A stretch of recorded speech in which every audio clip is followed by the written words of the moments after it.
नमस्कार भाई मैंने मु आपणकर कथावाचक रवि आपण मानक स्वागत कर गोटे नुआ एपिसोड को आमे मैंने शुणुले जुलूस फॉर्म द्वारा लिखित कहानी आड्रिफ्ट इन द पैसिफिक ओडिया अनुवाद यार यही भिडर पूर्व दुईटी भाग यही गपर पूर्व दुईटी भाग लिंकटा डिस्क्रिप्शन रे अच्छी जदि आपण मैंने पूर्व भाग शुणी ना ताहले आपण डिस्क्रिप्शन को जाई पूर्व भाग गुड़ा शुणी पारे। तो एबे आमे आगो को शुणा ता पूर्वर मुझे कहूँ जदि मोर कहानीटी आपन को भल लगुच ताले आपण यहाँ कमेंट करूँ मो चैनल को लाइक आउ सब्सक्राइब करूँ आपण मान सांगसाथी सह यहाँ शेयर करूँ। एबे आमे आगो को शुणा कहानी सागर अभियान। प्रथमे से गुंफा भितरटा तन्न तन्न करी परीक्षा करने आवश्यक। से भितरु सही हतबागा नाविक और तार जीवन संबंध में बहुत जिनिस मिल पारे। तेणु ब्रांत कहला चल गुंफा भितरटा आउ थे देखि नवा। मु भावुची आम समस्ते गुंफा भितर आसी रहीगले भल हम। शीत दिन माड़ी आसूची जहाज भितर जमा रही हेबनी। डोनगान एथिरे कौनसी आपत्ति कला नहीं। चारिजण जाक मिसी एकाठी गुंफारे पशिले। एथर से माने भितरटा तन्न तन्न करी खोजिले। देखिले गोटे पट कांथरे काठर गोटाए सेल्फ रही। सेल्फ उपर गुड़ाए मोहम्बती रही। सेगुड़िक सबू चर्बी और मोहमरे तैयारी। बोधहुए एठारे जो लोकटी थिला तारी हाथ तैयारी। सर्विस गोटाए मोहम्बती लगाई टेबुल उपर रखिदेला। गुहा भितर आलुओ खेलीगला। देखागला गुंफाटी छोट नुहे। मुगुनी पत्थर रे कांथ बाड़ चट्टानटा सुखिला खड़खड़ किंतु भितर को बाट बोली से गोटाए। ब्रांत भाविला आउ गोटाए कबट बा झरका होगले गुंफा भितर 15 जन पिला आराम रे रही पारिबे। विपद बेले गुहाटी सेमानकर एक निरापद आश्रयस्थल हो। एथर गुंफा भितर जिनसपत्र गोटाए तालिका करागला। बेसी जिनिस तो न थाए। केते खंड भंगा पटा गोटाए कुराड़ी गोटाए शाबल गोटाए कोदाल गोटाए हातुड़ी 2-4 खंड रंधा बासन यही है अभागा नाविकटीर संबल। कि दुख आउ दैन्य भितर चलु नथिला बिचरा। एसबू देखि पिला माने दीर्घ निश्वास मारी थक्का होई बसी पड़े। शेष को भ्रांत कहला आमको भी यहीपरी दिन जीवन यापन करने को पड़ पारे। ये गुंफा भितर दिने मनीष चलुला आमे कहीं चली न पारिया। काहारी मुहर कथा बाहरला नहीं। भविष्यत कथा विचार करी किशोर हृदय भयर थरी उठिला। मन पड़गला बाहर पड़ता से भयंकर नरकंकाल कथा। सत्य कण ताहारी भली निस्सहाय निरुपाय अवस्था पड़ी से जन जन हो मरण मुहर पड़े। एपरी मरु मरु शेषक जो हतभागा बंची रटे दुख केटे करुण नहब तार जीवन। मनरे प्रश्न उठिला भला ए लोकटा मल्ला किपरि। केते दिन है मल्लानी। निश्चय बहुत दिन होइजिबनी। गछ तले पड़िथिबा सुखिला हाड़ कंकाल देखि तो ताहा ही मन हुए 25-30 वर्ष होइजिबनी। कारण से बीच गछ गंडी तो 1827 साल लिखाई। ये 25-30 वर्ष भितर गुंफा भितर को आउ कहीं आसी ना।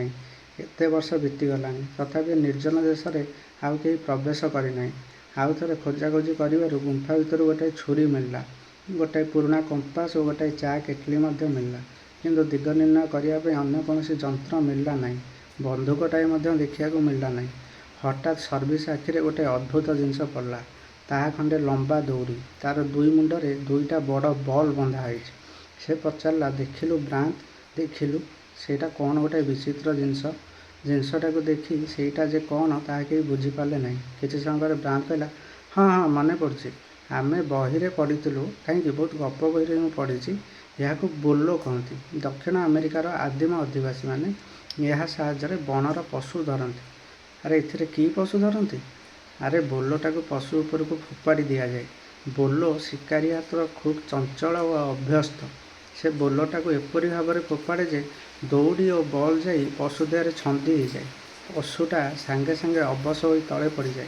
तापर ताको आयत्त करने केते समय लगे। एतिक बेले देखागला बोलो ठारू टिके दूर रे आउ गोटे जिनस पड़ी। ब्रांत कहला ए जिनसटीर ना है लासो। यह गोटे प्रकार फास। ए फास साहाय्य बनर घोड़ा भी धरी हे। डोनगान कहला ताले लोकटा ये बोलो लासो साहाय्य बनर जीवजंतु धरुला। बंधुक नथिले भी काम चली जाऊला। विल्कस कहला ठीक कथा आमे भी ये 2टा जंत्र व्यवहार करवा। सेजर मांडी और चदर घुंचा घुंची करू करू से भितर गोटे छोट पकेट घड़ी मिलला। ସୁନ୍ଦର ଘଡ଼ିଟିଏ, ରୂପାର ଖୋଳ ଓ ରୂପାର ଚେନ୍ ଲାଗିଛି। ବହୁ କଷ୍ଟରେ ଖୋଳଟା ଫିଟିଲା। ଦେଖାଗଲା ରୂପାର ଚାବି ଲାଗିଛି। ଘଣ୍ଟାର କଣ୍ଟା ଦୁଇଟା ସୁନାରେ ତିଆରି। 3:20ରେ ଘଣ୍ଟା ବନ୍ଦ ହୋଇଯାଇଛି। ଚାବି ଦିଆଗଲା, କିନ୍ତୁ ଘଣ୍ଟା ଚାଲିଲା ନାହିଁ। 3:20 କେତେ ମାସ କେତେ ବର୍ଷ ତଳେ 3:20ରେ ଘଣ୍ଟା ବନ୍ଦ ହୋଇଛି। ସେଇଦିନ ଆଉ ତେଲ ପଡ଼ିନାହିଁ ବୋଧେ। ଭିତରର ଯନ୍ତ୍ରପାତି ସବୁ ଜଙ୍ଗ ଖାଇଯାଇଥିଲା। ଡୋନଗାନ କହିଲା, ଘଡ଼ି ଭିତରେ ତ ଘଡ଼ି କାରଖାନା ନାଁ ଲେଖା ହୋଇଥିବ। ଖୋଲ ଖୋଲ, ଦେଖିବା କେଉଁ ଦେଶର ଘଡ଼ି। ଘଡ଼ିର ମୁହଁରେ ଲେଖା ହେଇଛି ଡେଲପେଞ୍ଚ ସେଣ୍ଟ ମାଲୋ, ଫରାସୀ ନାମ। ଫରାସୀ ଦେଶର ତିଆରି ଘଡ଼ି। ତାହେଲେ ଘଡ଼ିବାଲା ବି ଫରାସୀ ଲୋକ ହୋଇଥାଇପାରେ। ସ୍ୱଦେଶ ଜିନିଷ ଛାଡ଼ି ସେ କ'ଣ ବିଦେଶୀ ଜିନିଷ କିଣୁଥିବ? ଆହୁରି ଖୋଜୁ ଖୋଜୁ ସେମାନେ ଗୋଟାଏ ନୋଟ ବହି ପାଇଲେ। ବହୁ ଦିନର ପୁରୁଣା ବହି। ଭିତରର କାଗଜ ସବୁ ହଳଦିଆ ପଡ଼ିଯାଇଛି। ବହି ଭିତରେ ଫରାସୀ ଭାଷାରେ ପେନସିଲରେ କେତେ କ'ଣ ଲେଖା ହୋଇଥାଏ, କିନ୍ତୁ କାଗଜ ହଳଦିଆ ପଡ଼ିଯିବା ଫଳରେ ପେନସିଲର ଲେଖା ଲିଭି ଲିଭି ଯାଇଥାଏ। ଭଲ ଭାବରେ ପଢ଼ି ହେଉନଥାଏ। କିଛି ଅଂଶ ପଢ଼ିସାରି ବ୍ରାଉନ କହିଲା, ଏ ଲୋକର ନାଁ ହେଉଛି ଫ୍ରାନ୍ସୋ ବଦୁଆଁ, ଫରାସୀ ଲୋକ। ମଲା ପର୍ଯ୍ୟନ୍ତ ସେଇ ଗୁହାରେ ହିଁ ରହୁଥିଲା। ଫ୍ରାନ୍ସୋ ବଦୁଆଁ। ଏଇ ନାମର ଦୁଇ ପଦର ପ୍ରଥମ ଦୁଇ ଅକ୍ଷର FB ବିଚ୍ ଗଛ ଗଣ୍ଠିରେ ଖୋଦେଇ ହୋଇଥିଲା। ନୋଟ ବହିଟି ଏଇ ହତଭାଗର ଡାଏରୀ। ଯେଉଁଦିନ ସେହି ନିର୍ଜନ ଦେଶରେ ପହଞ୍ଚିଲା, ସେହିଦିନଠାରୁ ତା'ର ମୃତ୍ୟୁ ପର୍ଯ୍ୟନ୍ତ ଘଟିଥିବା ବିଭିନ୍ନ ଘଟଣା ଏଥିରେ ଲିପିବଦ୍ଧ ହୋଇଛି। ଗୋଟିଏ ସ୍ଥାନରେ ଗୋଟାଏ ଜାହାଜର ନାମ ଲେଖା ହୋଇଥାଏ, ଡୁଗୁଏ କ୍ୱିନ୍। ବିଚରା ସେଇ ଜାହାଜର କର୍ମଚାରୀ ଥିଲା। ଜାହାଜ ବୁଡ଼ିଗଲା ଅତଳ ପ୍ରଶାନ୍ତ ମହାସାଗରରେ। ଖାତାରେ 1827 ମସିହା ବି ଲେଖା ହୋଇଥାଏ। ଗଛ ଗଣ୍ଡିରେ ଠିକ୍ ଏହି ମସିହା ଲେଖା ହୋଇଥିଲା। ଅର୍ଥାତ୍ ପ୍ରାୟ 33 ବର୍ଷ ତଳେ ଫ୍ରାନ୍ସୋ ବଦୁଆଁ ଏହି ଦେଶରେ ପହଞ୍ଚିଥିଲା। ନିଶ୍ଚୟ ଭାବରେ ମୃତ୍ୟୁର ଶେଷ ଦିନ ପର୍ଯ୍ୟନ୍ତ ଏହି ନିର୍ଜନ ଦେଶରେ ସେ କଟାଇଥିଲା। ଯୌବନ ଯାଇ ବୃଦ୍ଧ ଆସିଲା, ଜୀବନ ଯାଇ ମୃତ୍ୟୁ ଆସିଲା, କିନ୍ତୁ ବାହାର ଜଗତରୁ କୌଣସି ସାହାଯ୍ୟ ଆସିନଥିଲା। ଉଦ୍ଧାରର କୌଣସି ଉପାୟ ମିଳିନଥିଲା। ଓଃ, କି ଅଭିଶାପ! କିଶୋର ଛାତ୍ରମାନଙ୍କର କୋମଳ ହୃଦୟରେ ଦାରୁଣ ବ୍ୟଥା ଲାଗିଗଲା। ମନରେ ପ୍ରଶ୍ନ ଉଠିଲା, ସେମାନଙ୍କ ଭାଗ୍ୟରେ ବି କ'ଣ ଏହା ହିଁ ଲେଖା ଅଛି? ନୋଟ ବହିଟାକୁ ପଢ଼ୁ ପଢ଼ୁ ତା ଭିତରୁ ଖଣ୍ଡିଏ ଚଉତା କାଗଜ ଖସି ପଡ଼ିଲା। କାଗଜଟାକୁ ଖୋଲି ଦେଖାଗଲା, ତାହା ଉପରେ ଗୋଟାଏ ମାନଚିତ୍ର ଅଙ୍କନ କରାଯାଇଛି। ବଡ଼ ଖରାପ କାଳିରେ ଲେଖା ହୋଇଥାଏ, ବୋଧହୁଏ ବଦୁଆଁର ହାତ ତିଆରି କାଳି। ଡୋନଗାନ କହିଲା, କେଉଁଠିକାର ମାନଚିତ୍ର ହେବ? ବ୍ରାନ୍ତ, କହିଲୁ ଦେଖି। ମୋର ମନେ ହେଉଛି ଏହା ଏହି ଦେଶର ମାନଚିତ୍ର। ଦେଖୁନୁ, ଏହି ସ୍ଥାନଟାରେ ଆମର ଜାହାଜ ରହିଛି। ହେଇଟି ଏଗୁଡ଼ାକ ସେଇ ପାଣି ଭିତରର ପୋହଳା ପାହାଡ଼। ଆଉ ହେଇଟି ଏଇ ତ ଉପସାଗର।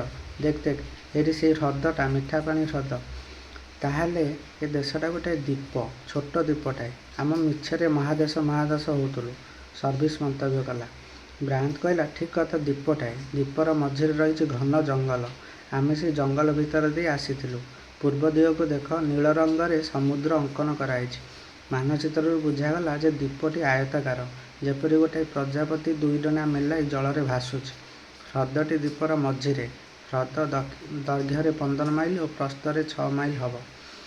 ତା'ର ଚାରିପାଖ ଘନ ଜଙ୍ଗଲରେ ପରିପୂର୍ଣ୍ଣ।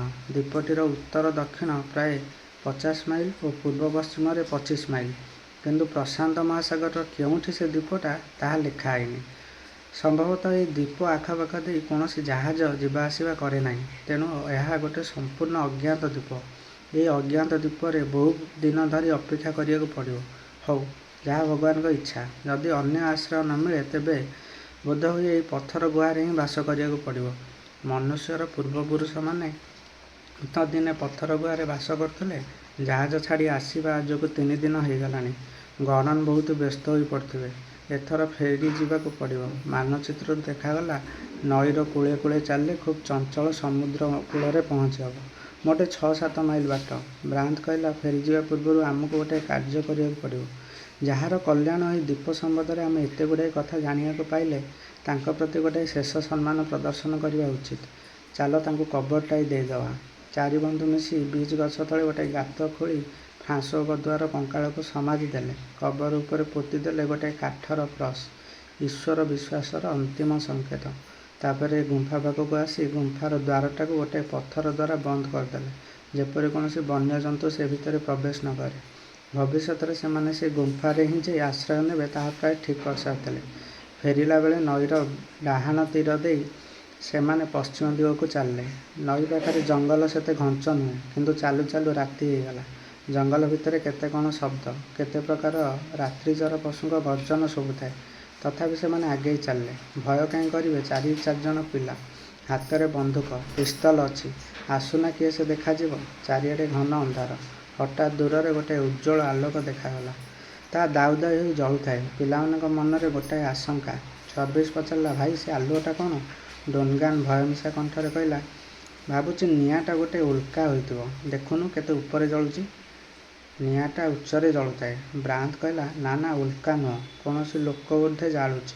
ଆମେ ତା ଡରିବା କାହିଁକି? ଚାଲ ଆଗକୁ। ଭାବୁଛି ମୁଁ ଜାହାଜର ପିଲାମାନେ ପାହାଡ଼ ଉପରେ ନିଆଁ ଜାଳୁଛନ୍ତି। ବୋଧହୁଏ ଆମକୁ ସଙ୍କେତ ଦେବା ପାଇଁ ସେମାନେ ନିଆଁ ଜାଳୁଥାଇ ପାରନ୍ତି। ଆଉ କିଏ ସେ ହେବ? କିଛି ଦୂର ଯିବା ପରେ ଡୁନଗାନ ସଙ୍କେତ ସୂଚକ ବନ୍ଧୁକ ଫୁଟାଇଲା। ସାଙ୍ଗେ ସାଙ୍ଗେ ଆଲୋକ ପାଖରୁ ଫାଙ୍କା ଆବାଜ ଶୁଭିଲା। ଡୁନଗାନ ଆନନ୍ଦରେ ନାଚି ଉଠିଲା, ଆରେ ସତରେ ସତରେ ଆମରି ପିଲାମାନେ ନିଆଁ ଜାଳୁଛନ୍ତି। ଏତେ ଶୀଘ୍ର ଜାହାଜ ପାଖକୁ ପହଞ୍ଚିଗଲେ? ଓଃ। ବ୍ରାଉନ୍ ପ୍ରଭୃତି ଜାହାଜ ଆଡ଼କୁ ଜୋରରେ ଦୌଡ଼ିଲେ। ସେପଟେ ଜାହାଜ ଆଡ଼ୁ ବି ପିଲାମାନେ ଦୌଡ଼ୁଥିଲେ। ଗର୍ଡ଼ନ ପଚାରିଲା, 3 ଦିନ ହେଇଗଲା, ତୁମେମାନେ ଫେରୁନାହଁ ଦେଖି ଆମେ ବଡ଼ ଚିନ୍ତାରେ ପଡ଼ିଥିଲୁ। କ'ଣ କିଛି ଦେଖିବାକୁ ପାଇଲ? ବ୍ରାଉନ୍ କହିଲା, ହଁ ପାଇଛୁ। ଜାହାଜ ପାଖକୁ ଚାଲ, କହିବି।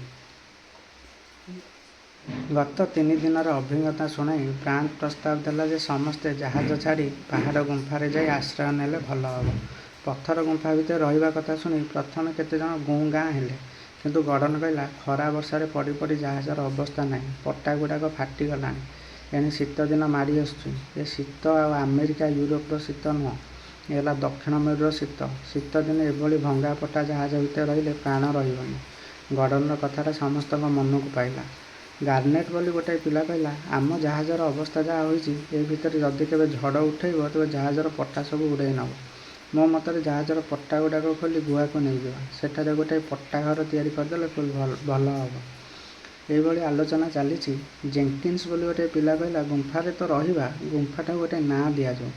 ଡୁନଗାନ କହିଲା, ଠିକ୍ କଥା, ଗୋଟାଏ ନାଁ ନ ଦେଲେ ଭଲ ହେବନି। ମୋ ମତରେ ଗୁହାର ନାଁ ରହୁ ଫରାସୀ ଗୁମ୍ଫା। କାରଣ ଜଣେ ଫରାସୀ ଭଦ୍ରଲୋକଙ୍କ କୃପାରୁ ଆମେ ଦ୍ୱୀପ ସମ୍ବନ୍ଧରେ ଏତେ କଥା ଜାଣିବାକୁ ପାଇଲୁ। ଏ ପ୍ରସ୍ତାବଟି ସମସ୍ତେ ଗ୍ରହଣ କଲେ। ସେହିଦିନଠାରୁ ଗୁମ୍ଫାର ନାଁ ରହିଲା ଫରାସୀ ଗୁମ୍ଫା। ସେହିଦିନ ହିଁ ଯାତ୍ରାର ଆୟୋଜନ ଆରମ୍ଭ ହୋଇଗଲା। ଗର୍ଡ଼ନ ଭଲ ତମ୍ବୁ ପକାଇ ଜାଣେ। ନଈ କୂଳରେ ସେ ଗୋଟାଏ ତମ୍ବୁ ପାରିଦେଲା। ପିଲାମାନେ ସେ ତମ୍ବୁ ଭିତରେ ରହିଲେ। ଜାହାଜର ସବୁ ଜିନିଷ ସେ ନଈ ପଥରେ ଗୁମ୍ଫା ପର୍ଯ୍ୟନ୍ତ ବୋହି ନିଆଯିବ ବୋଲି ଠିକ୍ କରାଗଲା। ନଈରେ ତ ଖୁବ୍ ପାଣି ଥାଏ। ଖଣ୍ଡେ ଭେଳା ତିଆରି କରିଦେଲେ ଜିନିଷପତ୍ରଗୁଡ଼ା ଭେଳାରେ ଲଦି ନେଇଯିବା ସୁବିଧା ହେବ। ପ୍ରଥମେ ଜିନିଷପତ୍ର ସବୁ ପ୍ୟାକ୍ କରାଯାଉ। ଜାହାଜରେ ତ କିଛି କମ୍ ଜିନିଷ ନଥାଏ। ଅବଶ୍ୟ ସେଥିରୁ ଅଧିକାଂଶ ଜିନିଷ ବଡ଼ ବଡ଼ ବାକ୍ସ ଆଉ ଟିଣରେ ପ୍ୟାକ୍ ହୋଇ ଆସିଥାଏ। ତଥାପି ପିଲାଙ୍କର ବିଛଣାପତ୍ର, ଲୁଗାପଟା, ଆସବାବପତ୍ର, ବାସନକୁସନ, ବନିଶୀ ବାଡ଼ି ପ୍ରଭୃତି ଖୋଲାରେ ପଡ଼ିଥାଏ। ବାରୋମିଟର, ଷ୍ଟର୍ମ ଗ୍ଲାସ୍, କମ୍ପାସ ପ୍ରଭୃତି ଯନ୍ତ୍ରପାତି ଓ ପାଲଗୁଡ଼ାକ ବି ବାହାରେ ଥାଏ। ହାତ ହତିଆର ଭିତରୁ ବାହାରେ ପଡ଼ିଥାଏ ଗୁଡ଼ାଏ। ସେସବୁ ବାକ୍ସରେ ପୁରାଇ ବନ୍ଦ କରାଗଲା। ତାପରେ ପିଲାମାନେ ମିଶି ଜାହାଜର ପଟାଗୁଡ଼ାକ ଖୋଲିବାରେ ଲାଗିଲେ। କିନ୍ତୁ ଜାହାଜ ଦେହରୁ କାଠପଟା ଖୋଲି ବାହାର କରିବା ଗୋଟାଏ ସହଜ କଥା ନୁହଁ। ସବୁ ପିଲା ସେହି କାମରେ ଲାଗିଗଲେ। ଜାହାଜ ଭିତରେ ଜୋରସୋରରେ କାମ ଚାଲିଛି। ଦିନେ ଉପରବେଳା ଆକାଶ ଅନ୍ଧାର ହୋଇଗଲା। ସଂସାରର ଯେତେ ମେଘ ସବୁ ଆସି ସେହି ଦ୍ୱୀପ ଉପରେ ଠୁଳ ହୋଇଗଲେ। ଚାହୁଁ ଚାହୁଁ ମାଡ଼ି ଆସିଲା ଗୋଟାଏ ପ୍ରଳୟଙ୍କରୀ ଝଡ଼ ତୋଫାନ। ପିଲାମାନେ ପ୍ରାଣ ବିକଳରେ ତମ୍ବୁ ଭିତରକୁ ଦୌଡ଼ିଲେ। ରାତି ତମାମ ବର୍ଷା ଓ ତୋଫାନର ତାଣ୍ଡବ ଲୀଳା ଚାଲିଲା। ଓଃ, କି ଗର୍ଜନ ସେ ତୋଫାନର! ମନ ହେଲା ଆକାଶଟା ଆସି ଆମ ମୁଣ୍ଡ ଉପରେ ଅଜାଡ଼ି ହୋଇପଡ଼ିବ। ପିଲାମାନେ ଭୟରେ ଅଖିଆ ଅପିଆ ଶୋଇପଡ଼ିଲେ। ସକାଳୁ ନିଦ ଭାଙ୍ଗିଲା ବେଳକୁ ବର୍ଷା ଓ ତୋଫାନ ବନ୍ଦ ହୋଇଗଲାଣି। କିନ୍ତୁ ତୋଫାନ ଯେଉଁ ସବୁ କୀର୍ତ୍ତି କରିଯାଇଥାଏ, ତା'ର ଦ୍ୱୀପ ତମାମ ବିଛେଇ ହୋଇ ପଡ଼ିଥାଏ। କି ସାଂଘାତିକ! ରାତି ଭିତରେ କେତେ କ'ଣ ପରିବର୍ତ୍ତନ ଘଟି ନ ଗଲା। ଜାହାଜଟାକୁ ଆଉ ଚିହ୍ନି ହେଲା ନାହିଁ। ତୋଫାନର ଧକ୍କାରେ ଜାହାଜର ପଟାଗୁଡ଼ାକ ସବୁ ଖୋଲି ଯାଇଥାଏ। ଖୋଲା ପଟାଗୁଡ଼ାକ ଏପରି ଭାବରେ ବିଛେଇ ହୋଇଯାଇଥାଏ ଯେ ଜାହାଜ ବଦଳରେ ଜମା ହୋଇଥିବା କାଠପଟାର ଗୋଟାଏ କୁଢ଼। କେତେ ଯେ ଗଛପତ୍ର ଭାଙ୍ଗି ପଡ଼ିଥିଲା ତା'ର କଳନା ନାହିଁ। ତୋଫାନର କେତେ କରାମତି ନୁହେଁ ସତେ! ଯାହା ହେଉ ତୋଫାନଟା ସେମାନଙ୍କୁ ସାହାଯ୍ୟ କରିବା ପାଇଁ ଆସିଥିଲା। ବିନା ପରିଶ୍ରମରେ ଜାହାଜର ପଟାଗୁଡ଼ାକ ଖୋଲିଗଲା। ନଚେତ୍ ଗୋଟାଏ ଗୋଟାଏ କଣ୍ଟା ଖୋଲିବାକୁ ଘଣ୍ଟାଏ ଘଣ୍ଟାଏ ବିତିଯାଆନ୍ତା। ଦିନେ 2 ଦିନ ମଧ୍ୟରେ କାଠପଟାରେ ଗୋଟାଏ ମସ୍ତବଡ଼ ଭେଳା ତିଆରି କରି ନଦୀରେ ଭସାଇ ଦିଆଗଲା। ଭେଳାଟା ଖୁବ୍ ସୁନ୍ଦର ଭାବରେ ଭାସିଲା। ଗୋଟାଏ ମୋଟା ଦଉଡ଼ି ଦ୍ୱାରା ଭେଳାଟିକୁ ଗଛରେ ବାନ୍ଧି ଦେଇ ତା ଉପରେ ପତଳା ପଟା ଦେଇ ଗୋଟାଏ ସୁନ୍ଦର ପ୍ଲାଟଫର୍ମ ତିଆରି କରାଗଲା। ତୃତୀୟ ଦିନ ଭେଳା ଉପରକୁ ଜିନିଷପତ୍ର ବୁହା ଚାଲିଲା। ଦେଖୁ ଦେଖୁ ଜାହାଜର ସବୁ ଜିନିଷ ଆସି ଭେଳା ଉପରେ ଜମା ହୋଇଗଲା। କାମ ଶେଷ ହେବାରୁ ଗର୍ଡ଼ନ କହିଲା, ଆଉ ବିଳମ୍ବ କାହିଁକି? କାଲି ସକାଳୁ ସକାଳୁ ଭେଳା ଛାଡ଼ିଦେବା।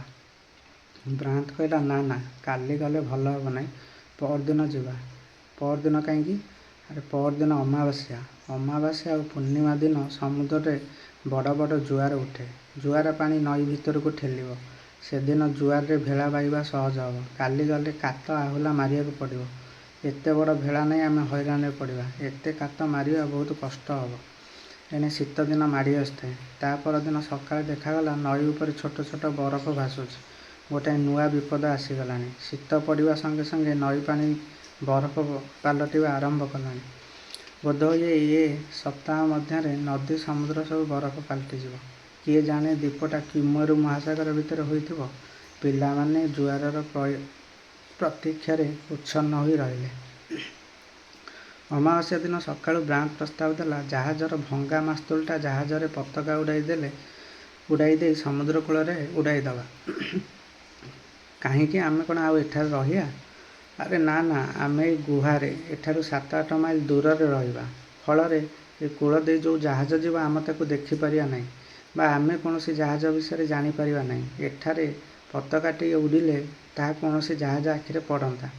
ଆମ ଉଦ୍ଧାରର ପଥ ଟିକିଏ ନିର୍ମଳ ହୁଅନ୍ତା, ବ୍ରାଣ୍ଡ କହିଲା। ତେଣୁ ଜାହାଜର ବଡ଼ ପତାକାଟିଏ ବାନ୍ଧି ମାସ୍ତୁଲଟାକୁ ସମୁଦ୍ର କୂଳରେ ପୋତି ଦିଆଗଲା। ପତାକାଟି ସମୁଦ୍ର ପବନରେ ଫରଫର ହୋଇ ଉଡ଼ିବାକୁ ଲାଗିଲା। ପିଲାମାନେ ଆଶା ଓ ଆଶଙ୍କାରେ ପତାକା ଆଡ଼କୁ କିଛି ସମୟ ଚାହିଁ ରହିଲେ। ଏହି ପତାକା ଦିନେ ସେମାନଙ୍କୁ ଉଦ୍ଧାର କରିପାରେ। କିନ୍ତୁ କେଉଁ ଦିନ? ସେ ଏକ ବିରାଟ ପ୍ରଶ୍ନ। କିଛି ସମୟ ପରେ ପିଲାମାନେ ଗୋଟି ଗୋଟି ହୋଇ ଭେଳା ପାଖକୁ ଚାଲି ଆସିଲେ। ବେଳ ସେତେବେଳକୁ 7ଟା କି 8ଟା। କିନ୍ତୁ କାହିଁ ଜୁଆର ତ ଆସୁନାହିଁ। ଆଜି କ'ଣ ଅମାବାସ୍ୟା ନୁହେଁ କି? ନା, ଆଜି ତ ନିଶ୍ଚୟ ଅମାବାସ୍ୟା। ପିଲାଙ୍କ ଭିତରେ ଯୁକ୍ତିତର୍କ ବାକ୍ବିତଣ୍ଡା ଆରମ୍ଭ ହୋଇଗଲା। ହଠାତ୍ ଦିନ 9ଟା ବେଳକୁ ଭେଳାର କାଠଗୁଡ଼ାକ ଭିତରେ ଖସ୍ ଖାସ୍ କଳକାଳ ଶବ୍ଦ ଶୁଭିଲା। ଆରେ ଭାଇ, ଏଇଠି ଜୁଆର ଆସିଲା, କହି ସମସ୍ତେ ଧାଇଁଗଲେ ଭେଳା ଉପରକୁ। ପିଲାମାନଙ୍କର ଆନନ୍ଦ ଦେଖେ କିଏ ଯାଇ ଜିନିଷପତ୍ର ଉପରେ ବସିଲାଣି ତ କିଏ ଯାଇ ଆଗରେ ଡେଇଁଲାଣି, କିଏ ପୁଣି ସୁସୁରି ମାରି ଗୀତ ବୋଲିଲାଣି। ଭେଳା ଉପରେ ରୀତିମତ ଗୋଟାଏ ହଲ୍ଲା ଉଠିଲା। ବ୍ରାଣ୍ଡ ସମସ୍ତଙ୍କୁ ସାବଧାନ କରାଇ ଦେଇ କହିଲା, ଏମିତି ଡିଆଁ ଡିଆଁ କରୁଛ କାହିଁକି? ଚୁପ୍ ହୋଇକି ବସ। ସାବଧାନରେ ନ ବସିଲେ ଭେଳା ବୁଡ଼ିଯିବ। ସମସ୍ତେ ଚୁପ୍ ହୋଇଗଲେ। ତାପରେ ବ୍ରାଣ୍ଡ ଯାଇ ଗଛରେ ବନ୍ଧା ହୋଇଥିବା ଦଉଡ଼ିଟାକୁ ଫିଟାଇ ଦେଇ ଭେଳା ଉପରକୁ ଡେଇଁ ପଡ଼ିଲା। ପର ମୁହୂର୍ତ୍ତରେ ଭେଳା ଚାଲିବାକୁ ଆରମ୍ଭ କଲା। ଭେଳା ଯେପରି କୂଳରେ ବାଜି ଧକ୍କା ନ ଖାଏ, ତାହା ଦେଖିବା ପାଇଁ ଭେଳାର ଚାରିକଡ଼ରେ 4 ଜଣ ବଡ଼ ବଡ଼ ପିଲା କାତ ଧରି ଠିଆ ହୋଇଥାନ୍ତି। ଜୁଆର ଧକ୍କାରେ ଭେଳା ଧୀରେ ଧୀରେ ଆଗେଇ ଚାଲିଲା ଗୋଟେ ନୂତନ ଅଭିଯାନ ପଥରେ। ଦିନ ରାତି ଧରି ଭେଳା ଚାଲିଥାଏ। ତାରି ଉପରେ ଖିଆପିଆ, ତାରି ଉପରେ ଶୁଆବସା। ଶେଷକୁ ମେ ମାସ 8 ତାରିଖ ଦିନ ଉପର ବେଳା 3ଟା ବେଳକୁ ଯାଇ ଭେଳା ଫରାସୀ ଗୁମ୍ଫା ପାଖରେ ପହଞ୍ଚିଲା। ପିଲାମାନେ ସାଙ୍ଗେ ସାଙ୍ଗେ କୂଳକୁ ଡେଇଁ ପଡ଼ିଲେ। ଗୋଟେ ନିର୍ଜନ ଦ୍ୱୀପ ମଧ୍ୟରେ ବାଟ ହୁଡ଼ିଥିବା କିଶୋର ଛାତ୍ରମାନଙ୍କ ପାଇଁ ଭଗବାନ ବୋଧହୁଏ ଗୋଟାଏ ନୂଆ ଘର ତିଆରି କରି ରଖିଥିଲେ। ମନରେ ନୂଆ ଉତ୍ସାହ ଓ ନବୀନ ଆନନ୍ଦ ଧରି କୋଳାହଳ କରି ପିଲାମାନେ ଯାଇ ଫରାସୀ ଗୁମ୍ଫା ଭିତରେ ପଶିଗଲେ। ମୋକ ଗୋଟାଏ ଦୀପ ନେଇଥାଏ। ଗୁମ୍ଫା ଭିତରେ ଦୀପ ଲଗାଇ ଦିଆଗଲା। ଦୀପ ଆଲୁଅରେ ଗୁମ୍ଫା ଭିତରଟା ଝଲସି ଉଠିଲା। ଚାରିଆଡ଼େ ଆଖି ବୁଲାଇ ଆଣି ବକ୍ସଟାର କହିଲା, ହଇରେ, ଏ ଗୋଟାଏ ଘର ଭିତରେ ଆମେ ଏତେ ଗୁଡ଼ାଏ ଲୋକ ରହିବା କେମିତି? 15ଟା ଶେଯ ପଡ଼ିଗଲେ ପାଦ ପକାଇବାକୁ ସ୍ଥାନ ରହିବ ନାହିଁ। ନିଶ୍ୱାସ ବନ୍ଦରେ ମରିଯିବାଟି। କିନ୍ତୁ ଏହା ଅପେକ୍ଷା ଭଲ ଘରଟାଏ ମିଳିଲେ ତ? ଭଲ ଘର ମିଳିଲେ ଆମେ ସେଠିକି ଚାଲିଯିବା, ବ୍ରାଉନ୍ କହିଲା। ମୋକ କହିଲା, ଏତକ ଘର ଆମ ପାଇଁ ଯଥେଷ୍ଟ। ପାଖରେ ନଦୀ ପାଣିର ଅଭାବ ନାହିଁ। ଭିତରେ ମଣିଷ ରହିବେ। ବାହାର ଦୁଆର ପାଖରେ ରୋଷେଇ କରୁଥିବା। ଘର ଭିତରେ ଧୂଆଁ ହେବନି କି ଅସୁବିଧା ହେବନି। ଡୋନଗାନ କହିଲା, ଠିକ୍ କଥା। ଭିତରେ ଧୂଆଁ ହେଲେ ମଣିଷ ଆଉ ବଞ୍ଚିପାରିବ? ବ୍ରାଉନ୍ କହିଲା, ଆମର ତ ଏତେ ଗୁଡ଼ିଏ ଷ୍ଟୋଭ୍ ଅଛି, କିରୋସିନ ମଧ୍ୟ ଅଛି। ଆମ ଘର ଭିତରେ ଷ୍ଟୋଭରେ ରାନ୍ଧିବା। ବାହାର ସହିତ ସଂସର୍ଗ ରଖିବା ବର୍ତ୍ତମାନ ଉଚିତ ହେବ ନାହିଁ। ଭାଇ, ଷ୍ଟୋଭ୍ ରୋଷେଇ ଖାଇଲେ ମୋର ମୁଣ୍ଡ ବନ୍ଧେଇବ, ଡୋନଗାନ କହିଲା। ସଙ୍ଗେ ସଙ୍ଗେ ସର୍ଭିସ କହିଲା, ମୁଣ୍ଡ ବନ୍ଧେଇଲେ ସ୍କେଲିଟଲ ଅଛି। ଆରେ ହଁ, ତୁ ତ ଗୋଟେ ଡାକ୍ତର ହେଇଗଲୁଣି ଆଉ। ଚାହୁଁ ଚାହୁଁ ଏମିତି ଗୋଟେ ଛୋଟ ମୋଟ କଳି ଆରମ୍ଭ ହୋଇଗଲା। କୌଣସି ମତେ କଳି ତୁଟିବା ପରେ ଠିକ୍ ହେଲା, ଗୁମ୍ଫାର 4 କାନ୍ଥ ଖୋଳି ପରୀକ୍ଷା କରି ଦେଖାହେବ ସେ ଭିତରେ ଆଉ ଗୋଟାଏ କୋଠରୀ ତିଆରି କରାଯାଇ ପାରିବ କି ନାହିଁ। ଅନ୍ୟ ଗୋଟାଏ କୋଠରୀ ଠିକ୍ ହେଲେ ସେ ଭିତରେ ରୋଷେଇବାସ ଆରମ୍ଭ ହେବ। ଆଗକୁ ଗୋଟାଏ ଶୀତ ଋତୁ ଆସୁଛି। ସେତିକିବେଳେ କୋଠରୀ ଖୋଳା କାର୍ଯ୍ୟ ଆରମ୍ଭ ହେବ। ବ୍ରାଉନ୍ କହିଲା, ଆସ ଏଥର ଭେଳା ଉପରୁ ଜିନିଷପତ୍ର ଗୁଡ଼ା ବୋହି ଆଣିବା। ବୃଥା ଗପ କରି ଲାଭ କ'ଣ? ଏବେ 3-4 ଦିନ ପର୍ଯ୍ୟନ୍ତ କେବଳ ଏହି କାମ ଲାଗିବ। ମୋକ ଓ ସର୍ଭିସ ମିଶି ରୋଷେଇ ବ୍ୟବସ୍ଥା କଲେ। ଅନ୍ୟମାନେ ଜିନିଷ ବୋହିବାରେ ଲାଗିଲେ। ପାଖ ଜଙ୍ଗଲରେ କାଠ ଆଉ ଶୁଖିଲା ପତ୍ରର ଅଭାବ ନଥାଏ। ରାତିରେ ଧୁନି ଲଗାଇ ସମସ୍ତେ ନିଆଁ ପୁଇଁଲେ। 4-5 ଦିନ ଯାଏଁ ପିଲାମାନେ ଅନ୍ୟ ସବୁ ଚିନ୍ତା ଛାଡ଼ି କେବଳ ଭେଳାରୁ ଜିନିଷପତ୍ର ବୋହି ଆଣିବାରେ ବ୍ୟସ୍ତ ରହିଲେ। କିନ୍ତୁ ପର୍ବତ ପ୍ରମାଣ ଜିନିଷ ଗୁହା ଭିତରେ ରହୁଛି କେତେ? ଗୁମ୍ଫାର ଚଟାଣ ଉପରେ ଜାହାଜର ପଟା ଗୁଡ଼ାକ ବିଛେଇ ଦେଇ ତା ଉପରେ ଗୋଟାଏ ଧାଡ଼ିରେ ଲଗାଲଗି କରି 15ଟି ବିଛଣା ସଜେଇ ଦିଆଗଲା। ଘର ମଝିରେ ଜାହାଜର ବଡ଼ ଟେବୁଲଟା ପକେଇ ଦିଆଗଲା। ତାରି ଉପରେ ଖିଆପିଆ ହେଲା। ଅଧିକାଂଶ ଜିନିଷପତ୍ର କାନ୍ଥ ବାଡ଼ରେ ସଜେଇ ରଖାଗଲା। ଗୋଟାଏ କୋଣରେ ନିଆଁ କୁଣ୍ଡଟାଏ ତିଆରି କରାଗଲା। ରାତିରେ ଗୁମ୍ଫାଟାକୁ ଉଷୁମ ରଖିବା ପାଇଁ ନିଆଁ କୁଣ୍ଡଟା ଖୁବ୍ କାମ ଦେଲା। କିଛି ଦିନ ଯାଇଛି କି ନାହିଁ, ସକାଳର କୁହୁଡ଼ି ଦିନସାରା ଛାଡ଼ିଲା ନାହିଁ। ତା ସାଙ୍ଗକୁ ଥଣ୍ଡା ପବନ ବି ବୋହିଲା। ଏଥର ପିଲାଙ୍କର ମୁହଁ ହାତ ଫାଟିଲା। ଭେସଲିନ୍ ଗ୍ରୀସ୍ ଲଗାଇ ବି ସେଥିରୁ ତ୍ରାହି ମିଳିଲା ନାହିଁ। ଜଣାପଡ଼ିଲା ଯେ ଶୀତଦିନ ଚାଲି ଆସିଲା। ତେଣୁ ବର ପଡ଼ିବା ଆଗରୁ ସବୁ ଜିନିଷ ଗୁମ୍ଫାକୁ ବୁହା ଚାଲିଲା। କାମ ଚାଲିଥାଏ। ମଝିରେ ମଝିରେ ଡନ୍ଗାନ୍ ପ୍ରଭୃତି ବନ୍ଧୁକ ନେଇ ଶିକାରକୁ ଚାଲିଯାଆନ୍ତି। ଶିକାର କରି ଭଲ ଭଲ ଚଢ଼େଇ ମାରି ଆଣନ୍ତି। ଦିନକର କଥା, ଶିକାର ପାଇଁ ସେମାନେ ଗୋଟାଏ ବେଶୀ ଦୂରକୁ ଚାଲିଗଲେ। ସାଥିରେ ଫ୍ୟାନ୍ ବି ଯାଇଥାଏ। ସେ ଅଞ୍ଚଳରେ ଖାଲି ବର୍ଚ୍ଚ ଆଉ ବିଚ୍ ଗଛର ଜଙ୍ଗଲ। ଜଙ୍ଗଲ ଭିତରେ ଦେଖାଗଲା ସ୍ଥାନେ ସ୍ଥାନେ ଗୋଟାଏ ଗୋଟାଏ ବଡ଼ ବଡ଼ ଗାତ ହୋଇଛି। ଗାତ ଗୁଡ଼ାକ ଉପରେ ଡାଳପତ୍ର ଘୋଡ଼ିଆ ହେଇଛି। ବୁଝିବାକୁ ଆଉ ବାକି ରହିଲା ନାହିଁ ଯେ ବଣର ଜୀବଜନ୍ତୁକୁ ଧରିବା ପାଇଁ ସେଗୁଡ଼ାକ ଗୋଟାଏ ଗୋଟାଏ ଫାନ୍ଦ। କିଏ ସେ ଫାନ୍ଦ ବସାଇଥିଲା ତାହା ବୁଝିବାକୁ ବାକି ରହିଲା ନାହିଁ। ଫ୍ରାନ୍ସୋ ବଦ୍ୱାରା କାର୍ଯ୍ୟ ହୋଇଥିବ। ଖୁବ୍ ଗଭୀର ଗାତ। ତା ଭିତରେ ଯଦି କୌଣସି ବଣଜନ୍ତୁ ପଡ଼େ ତେବେ ଖସିବାର ଆଉ ଉପାୟ ନାହିଁ। ଗୋଟାଏ ଗାତ ଭିତରେ ଦେଖାଗଲା ଗୁଡ଼ାଏ ହାଡ଼ ଗଦା ହେଇଛି। କୌଣସି ଗୋଟିଏ ବଣଜନ୍ତୁର ହାଡ଼ ବୋଲି ମନେ ହେଲା। କେଉଁ ଜନ୍ତୁର ହାଡ଼ ହୋଇଥାଇପାରେ ତାହା ଜାଣିବା ପାଇଁ ପିଲାମାନେ ହାଡ଼ ପରୀକ୍ଷା କରିବାକୁ ବସିଗଲେ। ୱିଲ୍କସ୍ ଗାତ ଭିତରକୁ ଡେଇଁ ପଡ଼ି 2-4ଟା ହାଡ଼ ଟେକି ଆଣିଲା। ଦେଖାଗଲା ହାଡ଼ ଗୁଡ଼ାକ ପ୍ରାୟ ଖତରା ହୋଇଗଲାଣି। ସମ୍ଭବତଃ ଜନ୍ତୁଟା ଫାନ୍ଦରେ ମରିପଡ଼ିବାର ବହୁତ ବର୍ଷ ହୋଇଗଲାଣି। ଡନ୍ଗାନ୍ କହିଲା, ଦେଖୁଛଟି, ଜନ୍ତୁଟା ମୁଣ୍ଡର ହାଡ଼ଗୁଡ଼ା କେତେ ବଡ଼ ବଡ଼ ହୋଇଛି। ଦାନ୍ତ ଗୁଡ଼ାକ ବି ଖୁବ୍ ବଡ଼ ବଡ଼। ନିଶ୍ଚୟ ଟାଣୁଆ ଜନ୍ତୁଟାଏ ହୋଇଥିବ। କ'ଣ ଭାବୁଛୁ, ମାଂସାଶୀ ଜନ୍ତୁ ହୋଇଥିବ? ନିଶ୍ଚୟ। ତା ନ ହୋଇଥିଲେ ଦାନ୍ତର ଗଢ଼ଣ ଏପରି ହେଇଥାନ୍ତା? ଏମିତି ପଚାରି ଦେଇ ଡନ୍ଗାନ୍ ପ୍ରାଣୀବିଜ୍ଞାନୀଙ୍କ ପରି କହିଲା, ଜାଗୁଆର କି କାଉଗାର ହେଇଥିବ। ସେଗୁଡ଼ାକ ଖୁବ୍ ହିଂସ୍ର ବାଘ। ସେଇମାନଙ୍କର ଦାନ୍ତ ଠିକ୍ ଏମିତି। ତାହେଲେ ତ ବଡ଼ ବିପଦର କଥାରେ ଭାଇ। ଏ ବଣରେ ତାହେଲେ ହିଂସ୍ର ଜନ୍ତୁ ରହୁଛନ୍ତି। ବକ୍ସଟାର ଭୟ କଲା। ଥାଉ ହିଂସ୍ର ଜନ୍ତୁ। ହିଂସ୍ର ଜନ୍ତୁକୁ ଡରି କ'ଣ ଶିକାର ଛାଡ଼ିଦେବା? ଡନ୍ଗାନ୍ କହିଲା। ଏତିକିବେଳେ ଫ୍ୟାନ୍ ଜଙ୍ଗଲ ଆଡ଼କୁ ଚାହିଁ ଭୁକି ଉଠିଲା। ଓଏବ୍ କହିଲା, ଦେଖୁଛଟି ଭାଇ, ଫ୍ୟାନ୍ ବୋଧହୁଏ ହିଂସ୍ର ଜନ୍ତୁର ଗନ୍ଧ ପାଇଲାଣି। ଏଠାରେ ଅଧିକ ସମୟ ରହିବା ନିରାପଦ ନୁହେଁ। ସମସ୍ତେ ସତର୍କତାର ସହିତ ସେଠାରୁ ଚାଲି ଆସିଲେ। କିନ୍ତୁ ଆସିଲା ବେଳେ ୱିଲ୍କସ୍ ଗାତ ଉପରେ କିଛି ଡାଳପତ୍ର ଘୋଡ଼େଇ ଦେଇ ଆସିଲା। ତାପରେ ମଝିରେ ମଝିରେ ସେମାନେ ସେହି ଜଙ୍ଗଲ ଆଡ଼େ ଶିକାର ପାଇଁ ଯାଆନ୍ତି। ୱିଲ୍କସ୍ ଯାଇ ଗାତ ଉପର ଡାଳପତ୍ର ଆଡ଼େଇ ତା ଭିତରେ କୌଣସି ଜନ୍ତୁ ପଡ଼ିଛି କି ନାହିଁ ଦେଖିନେଇ। କିନ୍ତୁ କୌଣସିରେ ଜନ୍ତୁର ପଡ଼ିଥିବା ସେ ଦେଖେନି। ଶେଷରେ ଦିନେ ୱିଲ୍କସ୍ ଡାଳପତ୍ର ଉପରେ ଖଣ୍ଡେ ମାଂସ ଥୋଇ ଦେଇ ଆସିଲା। ତା ପରଦିନ କଥା। ଡନ୍ଗାନ୍ ଶିକାରୀ ଦଳ ସହ ଉକ୍ତ ଜଙ୍ଗଲକୁ ଯାଇ ଦେଖିଲା ଯେ ଗାତ ଭିତରେ ଗୋଟାଏ ଫଡ଼ଫାଡ଼ ହେଉଛି। ଗାତ ପାଖକୁ ପହଞ୍ଚିବା ମାତ୍ରେ ଫ୍ୟାନ୍ର ରୂପ ଦେଖେ କିଏ? ଭୁକି ଭୁକି ଜଙ୍ଗଲ କମ୍ପାଇ ଦେଲା। ପିଲାମାନେ ଗାତ ଚାରିପାଖରେ ବସି ଭିତରକୁ ଚାହିଁ ପାଟି କରିବାକୁ ଲାଗିଲେ। କିନ୍ତୁ କେହି ହେଲେ ଡାଳପତ୍ର ଘୁଞ୍ଚାଇବାକୁ ସାହସ କରିପାରିଲେ ନାହିଁ। ଏତିକିବେଳେ ବ୍ରାଣ୍ଡ ଆସି ପହଞ୍ଚିଗଲା। ପାଖ ଆଖର ଅନ୍ୟ କୌଣସି ପର୍ବତ ଗୁହା ଅଛି ନା ନାହିଁ ଦେଖିବା ପାଇଁ ସେ ଆଉ ଅନ୍ୟ କେତେଜଣ ପିଲା ସେଆଡ଼େ ଆସିଥିଲେ। ପିଲାମାନଙ୍କର ପାଟିତୁଣ୍ଡ ଶୁଣି ସେମାନେ ଗାତ ପାଖକୁ ଦୌଡ଼ି ଆସିଲେ। ବ୍ରାଣ୍ଡ ଦେଖିଲା ଗାତ ଭିତରେ ଗୋଟାଏ ଜନ୍ତୁ ପଡ଼ିଛି। ଡାଳପତ୍ରକୁ ଟିକିଏ ଘୁଞ୍ଚାଇ ଦେଇ ଗାତ ଭିତରକୁ ଚାହିଁ ଦେଲେ ଏ ଭିତରେ ପଡ଼ିଛି ଗୋଟାଏ ମସ୍ତ ବଡ଼ ଚଢ଼େଇ। ସେ ହସି ହସି କହିଲା, ଆରେ ବାଘ ଭାଲୁ ନୁହଁ, ଗୋଟାଏ ଏମୁ ଚଢ଼େଇ ପଡ଼ିଛି। ଏମୁ ଚଢ଼େଇ ଦେଖିବା ପାଇଁ ପିଲାଙ୍କ ଭିତରେ ଭାରି କୌତୂହଳ ଲାଗିଲା। ୱିଲ୍କସ୍ର ନାଚ ଦେଖେ କିଏ? କହିଲା, ଦେଖିଲ, ଏତେ ଦିନକେ ଧରା ପଡ଼ିଛି ଗୁଣମଣି। ଅଠା କାଟି ପିଞ୍ଜରାରେ ପଡ଼ିଛୁ ଧରା, ଆଉ ଖସିଯିବୁ? ଭାଇ, ଏ ଚଢ଼େଇଟା ପୋଷିଲେ ଖୁବ୍ ମଜା ହେବ। ପୋଷା ଯଦି ନ ମାନେ ତାହେଲେ ତରକାରୀ ହେବ। ଡାଳପତ୍ର ସବୁ ଭଲ କରି ଘୁଞ୍ଚାଇ ନିଆଗଲା। ଦେଖାଗଲା ଖୁବ୍ ବଡ଼ ଚଢ଼େଇଟାଏ ପଡ଼ିଛି। ମସ୍ତ ବଡ଼ ଦେହ। ତହିଁକୁ ଚାହିଁ ଡେଣା। କୁକୁଡ଼ାର ମୁଣ୍ଡ ଭଳିଆ ମୁଣ୍ଡ। ଦେହ ଗୋଟାଏ ଯାକ ଧଳା ପର। ଠିକ୍ ଏମୁ ଚଢ଼େଇ ତ। ଆଫ୍ରିକା ଦେଶର ଓଟ ପକ୍ଷୀ ଯେପରି ପ୍ରସିଦ୍ଧ, ଅଷ୍ଟ୍ରେଲିଆ ଓ କୁମେରୁ ପାଖାପାଖି ଅଞ୍ଚଳରେ ଏମୁ ସେହିପରି ପ୍ରସିଦ୍ଧ। ଏସବୁ ଅଞ୍ଚଳରେ ନାନା ଜାତିର ଏମୁ ଅଛନ୍ତି। ଦକ୍ଷିଣ ଆମେରିକାରେ ଗୋଟାଏ ପ୍ରକାର ଏମୁ କହନ୍ତି ନାଞ୍ଚି। ଏଇଟା ସେଇ ନାଞ୍ଚି ଜାତିର ଚଢ଼େଇ। ବ୍ରାଣ୍ଡ କହିଲା, ଏ ଚଢ଼େଇକୁ ଖୁବ୍ ସାବଧାନରେ ଧରିବାକୁ ହେବ। ଦେଖୁଛଟି ତା ଥଣ୍ଟ, ଥରେ ଖୁମ୍ପିଲେ ପୁଳାଏ ମାଂସ ନେଇଯିବ। ସାବଧାନ। ପ୍ରକୃତରେ ଏତେ ବଡ଼ ଚଢ଼େଇଟାକୁ ଜିଅନ୍ତା କିପରି ଧରାହେବ? ଚଢ଼େଇଟା ଡେଣା ମିଳାଇବାକୁ ଚେଷ୍ଟା କରୁଛି, କିନ୍ତୁ ଗାତ ଭିତରେ ପଡ଼ିଯାଇଥିବାରୁ ବିଚରା ପାରୁନାହିଁ। ବିଳମ୍ବେ ନାହିଁ ପ୍ରୟୋଜନ, ମୁଁ ଗାତ ଭିତରକୁ ଡେଉଁଛି। ଏହା କହି ୱିଲକସ୍ ଗାତ ଭିତରକୁ ଡେଇଁ ପଡ଼ିଲା। ଚଢ଼େଇଟା ତାକୁ ଖୁମ୍ପିବା ପାଇଁ ଚେଷ୍ଟା କରୁଥାଏ, କିନ୍ତୁ ଗାତଟା ଛୋଟିଆ ହୋଇଥିବାରୁ ପାରିନଥାଏ। ୱିଲକସ୍ କାଳ ବିଳମ୍ବ ନ କରି ନିଜ ଦେହରୁ କୋଟ୍ ବାହାର କରି ତା ମୁହଁରେ ପକାଇଦେଲା, ଆଉ ତାକୁ ମାଡ଼ି ବସିଲା। ଚଢ଼େଇଟା ଛାଟିପିଟି ହୋଇଥାଏ, କିନ୍ତୁ ୱିଲକସ୍ ତାର ଗୋଡ଼ ଦୁଇଟାକୁ ଧରି ରୁମାଲରେ ବାନ୍ଧି ପକାଇଲା, ବେକଟାକୁ ବି ବାନ୍ଧିଦେଲା। ଏଥର ଚଢ଼େଇ ବିଚରା ଯାଏ କୁଆଡ଼େ? ସେ ତ ବିଚରା ଅନ୍ଧ ଆଉ ଛୋଟା ଉଭୟ। ସର୍ଭିସ୍ କହିଲା, ମୁଁ ଏକ ଚଢ଼େଇଟାକୁ ପୋଷା ମାନିବି। ଧେତ୍, ବଣ ଏମୁ ଚଢ଼େଇ କାଳେ ଆର ପୋଷା ମାନିବ? କାହିଁକି ନ ମାନିବ? ସର୍ଭିସ୍ କହିଲା, ସୁଇସ୍ ଫ୍ୟାମିଲି ରବିନସନ୍ ବହିରେ ପଢ଼ିଛ ନା? ସେମାନେ ଓଟ ପକ୍ଷୀ ପୋଷି ନଥିଲେ? ଖାଲି ପୋଷିବେ କ'ଣ, ଆ ପିଠିରେ ଘୋଡ଼ା ଭଳିଆ ଚଢ଼ିବେ। ହାଁ, ତୁ ରବିନସନ୍ ହେଇଯିବୁ? ଆରେ ପୋଥି ବାଇଗଣ ଆଉ ବାଡ଼ି ବାଇଗଣ ଭିତରେ ବହୁତ ଫରକ ଅଛି, କିଏ ଗୋଟାଏ କହିଲା। ଯାହା ହଉ, ଶେଷକୁ ଚଢ଼େଇଟାକୁ ଦଉଡ଼ିରେ ବାନ୍ଧି ଗୁମ୍ଫା ଭିତରକୁ ଅଣାଗଲା। ଗୁମ୍ଫାର ଗୋଟାଏ କୋଣରେ ତାକୁ ବାନ୍ଧି ଦିଆଗଲା। କଥା ହେଲା, ଚଢ଼େଇଟା ପୋଷା ମାନିବା ପରେ ତା ପିଠିରେ ସମସ୍ତେ ଚଢ଼ିବେ।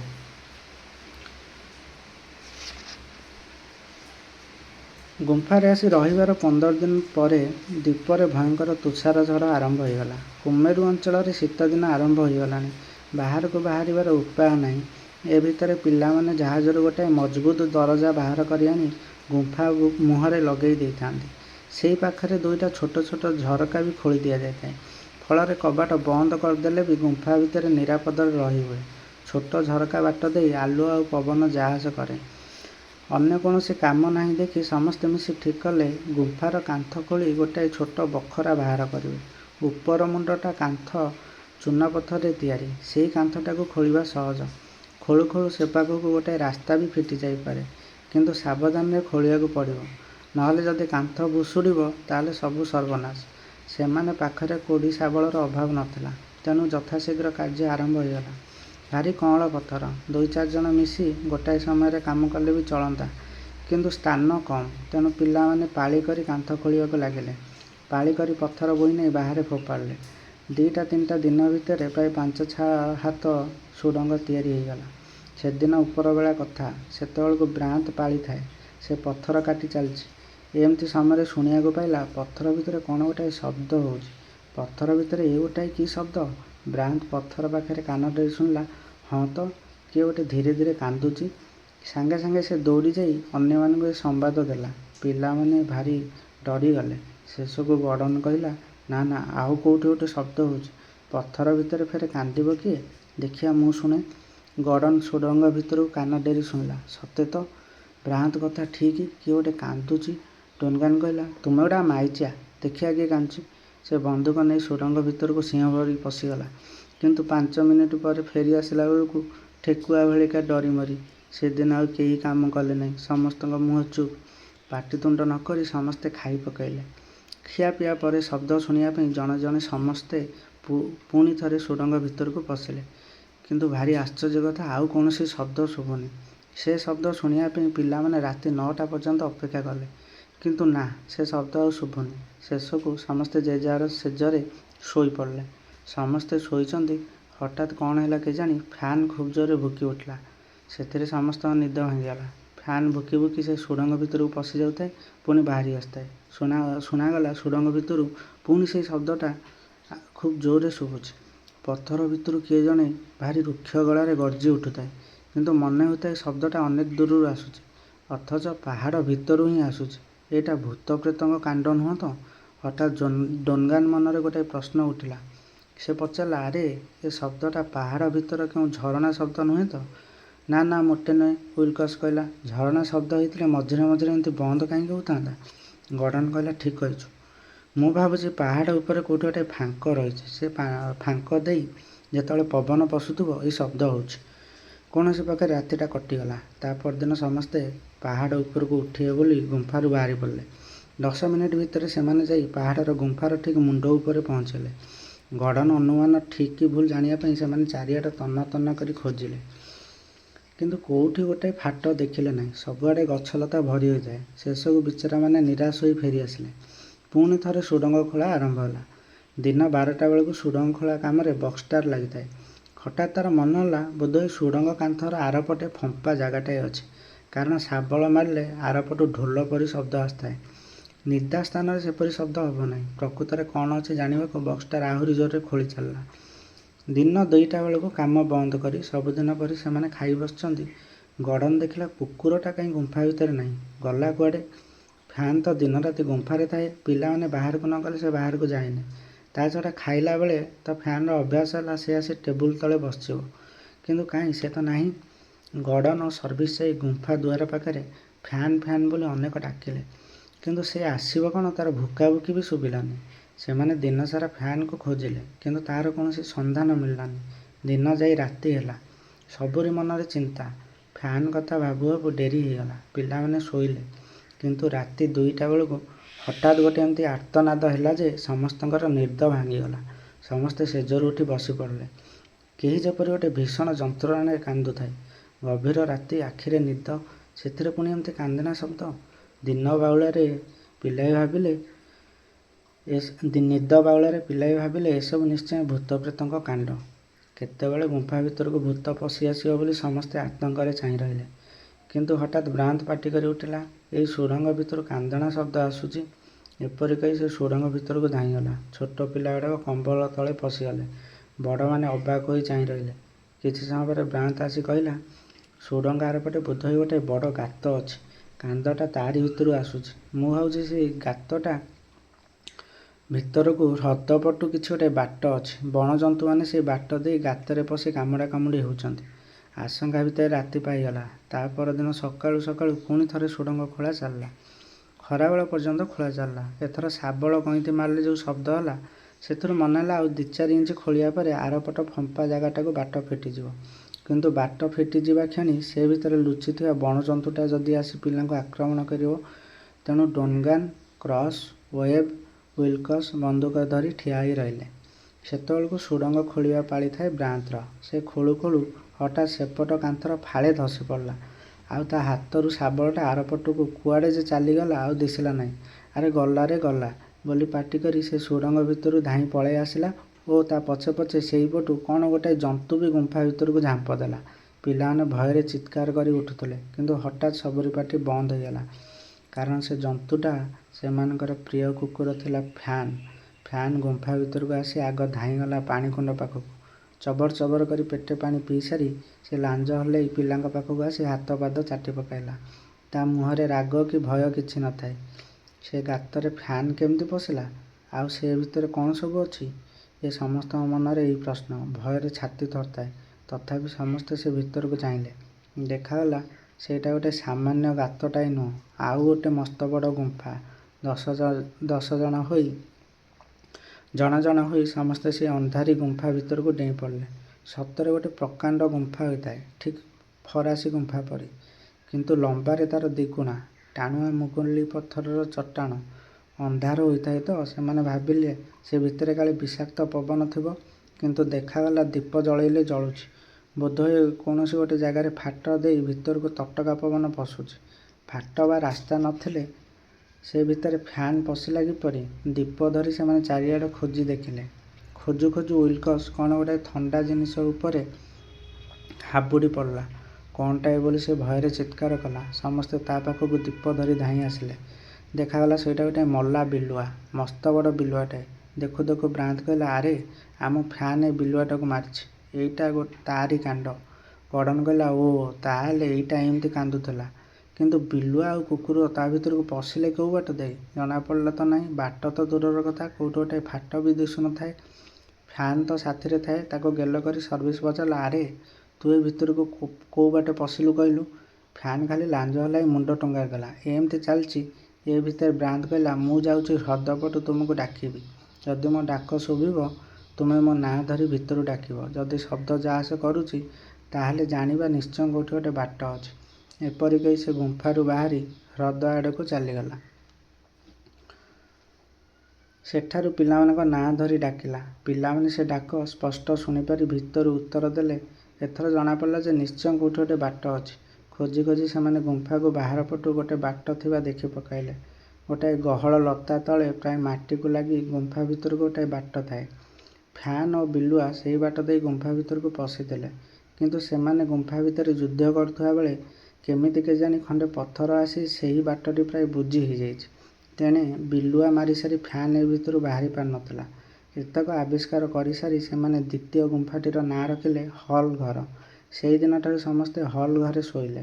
ହ୍ରଦପଟ ବାଟଟିରେ ଗୋଟାଏ ଝରକା ଲଗାଇ ଦିଆହେଲା। ଲତାଟାକୁ କାଟି ସଫା କରିଦେବାରୁ ସେବାଟେ ଖୁବ୍ ସୁନ୍ଦର ଆଲୁଅ ଆଉ ପବନ ଆସିଲା। ଦୁଇ ଗୁମ୍ଫା ମଝିରେ ମାଟି ଖୋଳି ସେମାନେ 2-4ଟା ଚୋରା କୋଠରୀ କରିଦେଲେ। ସେଇ କୋଠରୀ ଭିତରେ ଅସ୍ତ୍ରଶସ୍ତ୍ର, ବନ୍ଧୁକ ଓ ଗୋଳାବାରୁଦ ରହିଲା। ଦିନେ ସନ୍ଧ୍ୟାବେଳେ ବସି ସେମାନେ ବିଚାର କଲେ, ସେମାନଙ୍କୁ ଯେତେବେଳେ ଜୀବନସାରା ସେଠାରେ ରହିବାକୁ ପଡ଼ିବ, ଦ୍ୱୀପଟାର ଗୋଟାଏ ଅଂଶର ନାଁ ଦେଇଦେବା ଠିକ୍ ହେବ। ଉପସାଗର, ହ୍ରଦ, ନଦୀ, ପାହାଡ଼, ଗହୀର, ସମତଳ, ଅନ୍ତରୀପ ସବୁର ନାଁ ଦେବା ଦରକାର। ସେମାନେ ତ ଜଣେ ଜଣେ ରବିନ୍ସନ୍ କ୍ରୁସୋ, ନା କ'ଣ? ଡୋନେଗାନ କହିଲା, ଉପସାଗରର ନାଁ ହେଉ ସ୍କୁନର ଉପସାଗର। ବକ୍ସଟାର କହିଲା, ନଦୀର ନାଁ ହେଉ ଜିଲାଣ୍ଡ ରିଭର। ନ୍ୟୁଜିଲାଣ୍ଡରୁ ଜିଲାଣ୍ଡ ପଦ ବାହାରୁଛି। ସମସ୍ତେ ଏଥିରେ ରାଜି ହେଲେ। ଏଥର ହ୍ରଦର ନାଁ ଦିଆଗଲା ଫ୍ୟାମିଲି ଲେକ୍। ପାହାଡ଼ର ନାଁ ରହିଲା ଅକ୍ଲ୍ୟାଣ୍ଡ ହିଲ୍। ଆଉ ଅନ୍ତରୀପର ନାଁ ହେଲା ଫଲ୍ସ ପଏଣ୍ଟ। ଏମିତି ବିଭିନ୍ନ ଅଂଶର ନାଁ ଦିଆ ଚାଲିଥାଏ। ବ୍ରାନ୍ତ କହିଲା, ଆରେ ଏତେ ସବୁ ନାଁ ଦେଲ, ଏଇ ଦ୍ୱୀପଟାର ନାଁ ତ ଦେଲ ନାହିଁ। ସର୍ଭିସ କହିଲା, ଏ ଦ୍ୱୀପର ନାଁ ବେବି ଆଇଲାଣ୍ଡ ହେଉ। ଆମେ ସବୁ ବେବି, ତେଣୁ ଦ୍ୱୀପଟା ବି ବେବି। କିନ୍ତୁ କୋଷ୍ଟର କହିଲା, କିନ୍ତୁ ଆମେ ସମସ୍ତ ଚାରମ୍ୟାନ ସ୍କୁଲର ଛାତ୍ର। ସ୍କୁଲର ନାଁ ଅନୁସାରେ ଦ୍ୱୀପର ନାଁ ହେଉ ଚାରମ୍ୟାନ ଦ୍ୱୀପ। ଏଥିରେ କାହାର ଆପତ୍ତି ରହିଲା ନାହିଁ। ସମସ୍ତେ କହିଲେ, ବଢ଼ିଆ ନାଁଟେ ହୋଇଛି। ନାଁ ଦିଆ ପାଲା ସରିଲା ପରେ ସମସ୍ତେ ଯେ ଯାହା ଶେଯକୁ ଶୋଇବାକୁ ବାହାରିଛନ୍ତି। ବ୍ରାନ୍ତ କହିଲା, ଏ ଦ୍ୱୀପରେ ଆମେ ଗୋଟିଏ ଉପନିବେଶ ସ୍ଥାପନ କଲେ ଜାଣ। ତେଣୁ ମୁଁ ଏ ସ୍ଥାନର ଶାସନ ବିଷୟରେ ଯାହା କହିଥିଲି ସେ ବିଷୟରେ ବି ଟିକିଏ ପଢ଼ୁ। ଅନେକ ପିଲା କହିଲେ, ତୁମେ ଗୋଟାଏ ପ୍ରସ୍ତାବ ଦିଅ, ତାପରେ ତାହା ବିଚାର କରିବା। ବ୍ରାନ୍ତର ପ୍ରସ୍ତାବ ଅନୁଯାୟୀ ଠିକ୍ ହେଲା ଯେ ପିଲାମାନଙ୍କ ମଧ୍ୟରୁ ଜଣକୁ ଦଳପତି କରି ବଛାଯିବ। ସମସ୍ତେ ତାରି କଥାରେ ଚାଲିବେ। ଡୋନେଗାନ ଭାବିଲା, ବ୍ରାନ୍ତ ନିଜେ ଦଳପତି ହେବା ପାଇଁ ଏଇଭଳିଆ ଗୋଟିଏ ପ୍ରସ୍ତାବ ଆଣିଛି। ତେଣୁ ସେ କହିଲା, ଦଳପତି ରହିଲେ ମୋର ଆପତ୍ତି ନାହିଁ, କିନ୍ତୁ ପ୍ରତିବର୍ଷ ନୂଆ ଦଳପତି ବଛା ନ ହେଲେ ମୁଁ ଏ ପ୍ରସ୍ତାବରେ ରାଜି ହେବିନି। ସେଇଦିନ ରାତିରେ ସର୍ବସମ୍ମତିକ୍ରମେ ଗର୍ଡ଼ନ 1 ବର୍ଷ ପାଇଁ ଦଳପତି ନିର୍ବାଚିତ ହେଲା। ଏହି ନୂଆ ବ୍ୟବସ୍ଥାରେ ଖୁସି ହୋଇ ପିଲାମାନେ ଗୋଟାଏ ଭୋଜିର ଆୟୋଜନ କଲେ। ଗର୍ଡ଼ନର ସୁଶାସନରେ ଶୀତଦିନଟା ଖୁବ୍ ଆନନ୍ଦରେ କଟିଗଲା। କିନ୍ତୁ ଶୀତଦିନ ସିନା କଟିଲା, ନିର୍ଜନ ଦ୍ୱୀପରୁ ଉଦ୍ଧାର ମିଳୁଛି କେବେ? ଭାଇମାନେ, ଏ କାହାଣୀ ଆଉ 2ଟି ଭାଗରେ ଶେଷ ହୋଇଯିବ। ଯେହେତୁ ଖୁବ୍ ଲମ୍ବା କାହାଣୀ ଅଛି, ସେଥିପାଇଁ ଆମେ ୟାକୁ ଭାଗ ଭାଗ କରି ଶୁଣୁଛେ। ତ ଆପଣମାନଙ୍କୁ ମୋର କାହାଣୀ କେମିତି ଲାଗୁଛି ଏହା ଉପରେ ନିଶ୍ଚୟ କମେଣ୍ଟ କରନ୍ତୁ। ମୋର ଚ୍ୟାନେଲକୁ ଲାଇକ୍ ଆଉ ସବସ୍କ୍ରାଇବ୍ କରନ୍ତୁ। ଆଉ ଆପଣମାନଙ୍କର ଯେଉଁ ବନ୍ଧୁମାନେ କାହାଣୀ ଶୁଣିବାକୁ ଭଲ ପାଆନ୍ତି, ସେମାନଙ୍କୁ ଏ ଚ୍ୟାନେଲଟିକୁ ସେୟାର କରନ୍ତୁ ଆଉ ତାଙ୍କୁ ମଧ୍ୟ ସବସ୍କ୍ରାଇବ୍ କରିବା ପାଇଁ କୁହନ୍ତୁ। ମୁଁ ଆପଣଙ୍କ ପାଇଁ ଏମିତି ଅନେକ ମଜାଦାର କାହାଣୀ ଆଣୁଥିବି। ରହୁଛି, ଦେଖାହେବା ପରବର୍ତ୍ତୀ ଅଧ୍ୟାୟରେ। ନମସ୍କାର।